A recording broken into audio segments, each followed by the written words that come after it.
كان في زمن بسيط مفهوش موبايل ولا نت، بس كان في صوت نقي زي قلب طفل بيطل علينا كل يوم الصبح من الراديو، وصوتها كان بيحضن قلوبنا ويدينا أمان. فاكرة لما كنا بنشغل الراديو عشان نسمع أبلة فضيلة؟ ازيكم يا حبايبي، عاملين ايه؟ يا رب تكونوا بخير. معاكم جدة ملك، والنهاردة هنحكي حكاية من الذكريات. كل يوم الساعة 8 الصبح كان البيت يسكت، ولا صوت ضوضاء، وكنا نشغل الراديو ونقعد قدامه كأننا بنسمع حكاية من الجنة. صباح الخير يا ولاد، معاكم أبلة فضيلة. صوتها يدخل قلوبنا زي النسمة، نحس إنه في حضن أم، أو ضحكة جدة بتحكيلنا عن ولد شاطر ساعد جارته، أو بنت صدقت كلام ماما، أو حكمة صغيرة نفضل نرددها طول اليوم.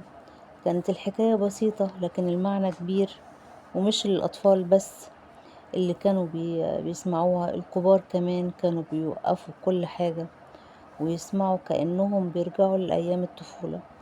كان الراديو بيتقفل كان الراديو بيقفل أبواب الضوضاء ويفتح بوابة الحنان.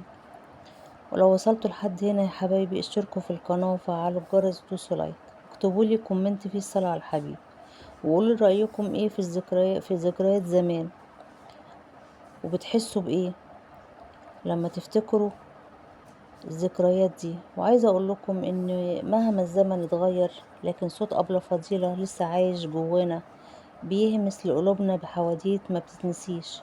وفي النهاية مش كل الحواديت بتتحكي للأطفال في الحكايات، لأ، في حكايات بتربي أجيال وبتسيب أثر ما بيموتش أبدا، زي صوت أبلة فضيلة، أو صوت فؤاد المهندس في كلمتين وبس، أو صوت زي صوت عبد الوهاب، أو صوت زي أم كلثوم وغيرهم كتير.